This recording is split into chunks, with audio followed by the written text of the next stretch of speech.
Tengo hambre. Dijo que tenía hambre. Iré mañana. Dijo que iría al día siguiente. He terminado. Dijo que había terminado. But wait, why do the verb tenses keep changing? Is there a rule? Or do you just have to memorize all of them?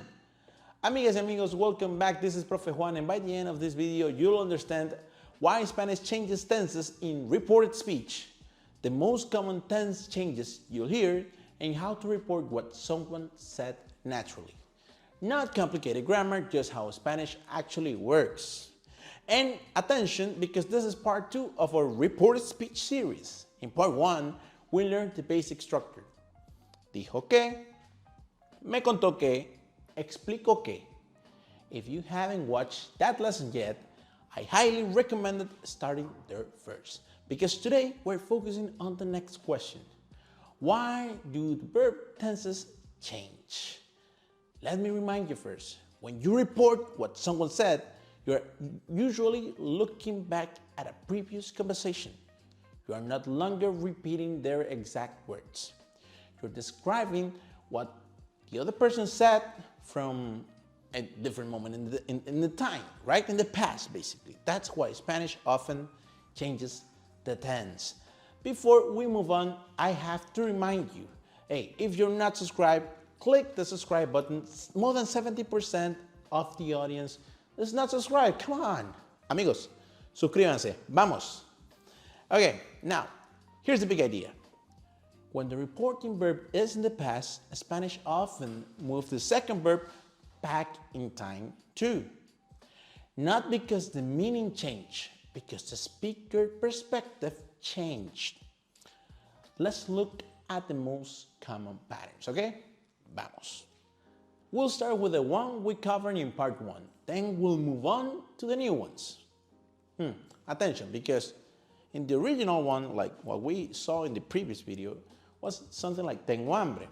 This is reported as dijo que tenía hambre. Tengo hambre, sentence in simple past, in simple present, sorry. I'm hungry. Then to report this, we would use dijo que, that is, this person said that. That dijo in simple past is a verb decir in simple past. Dijo que, and the rest of the sentence is an imperfect past. Tenía hambre. Estoy cansado. How do we report this? Dijo que, then the rest of the sentence in imperfect past, exactly. Estaba cansado. And this is the most common change. Present to imperfect. And again, if this still feels confusing, go watch part 1 first. Today, right now. Because now, let's focus on the other tense changes learners usually struggle with, okay? Let's move into the future, because this change surprises almost everyone. Imagine someone says, iré mañana. I'll go tomorrow. Later, you report it like this. Dijo que, this person said that. Iría al día siguiente. And notice what happened here. The future became the conditional. Let me give you another example. Lo haré. This is the future, right? I'll do it. And as we know, it's dijo que lo haría. Llegaremos temprano.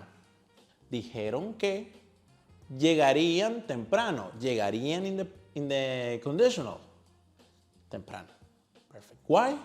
Because from today's perspective, that future was only future for the original speaker. When you're reporting it later, it's no longer the future.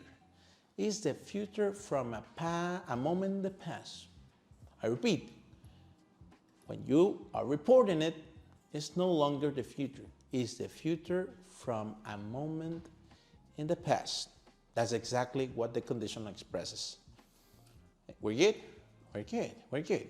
And by the way, let me clarify something.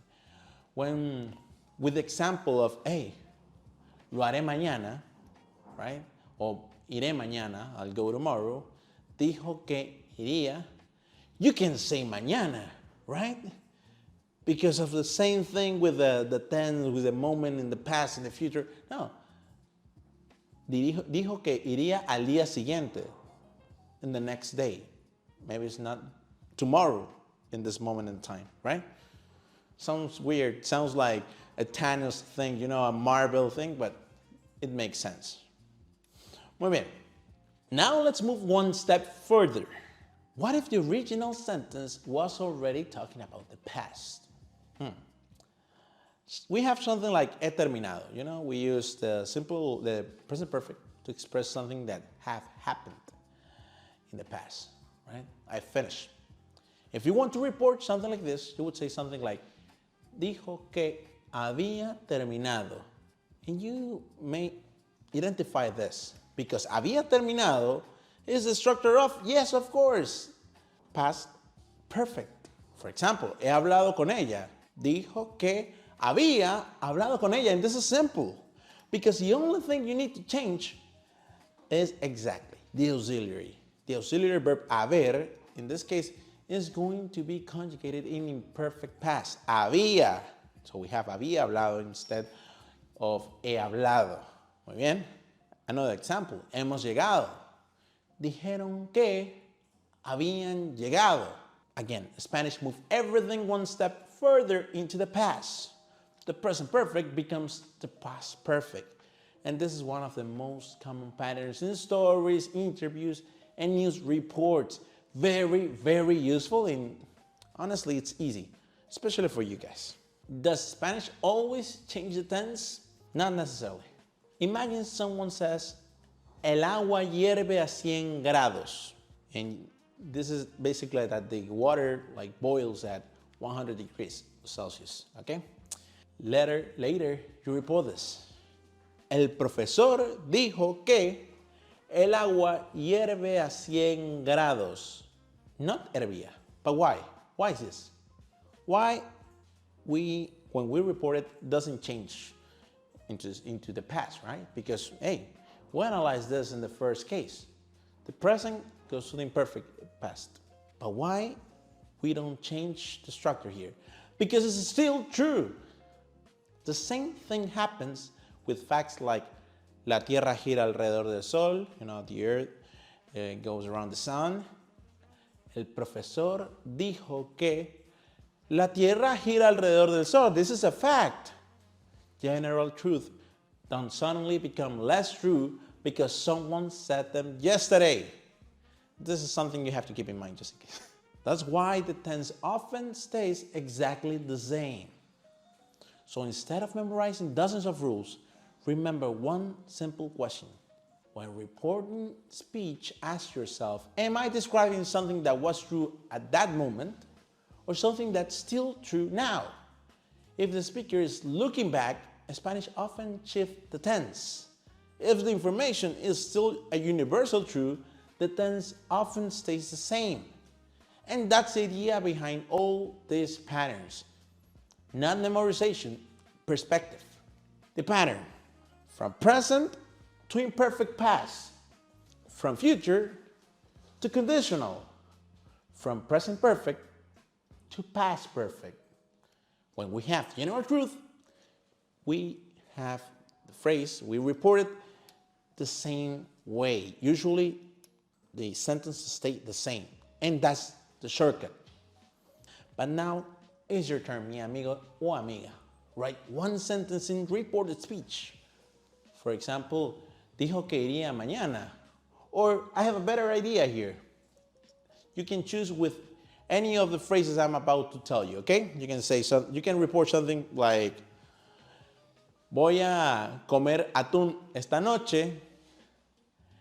He viajado a Colombia 2 veces. Oh, let me think. Conoceré al mejor amigo de mi mamá mañana. Hey, you choose. Just report it, okay? One sentence is more than enough, but I give you different options. If you haven't watched part 1, go watch it now. Reported speech explained, because that's where we build the foundation for everything you learned today. Amigos, amigas, if this helped you understand why Spanish changes tenses in reported speech, like the video, subscribe, and I'll see you en el próximo video. Chao.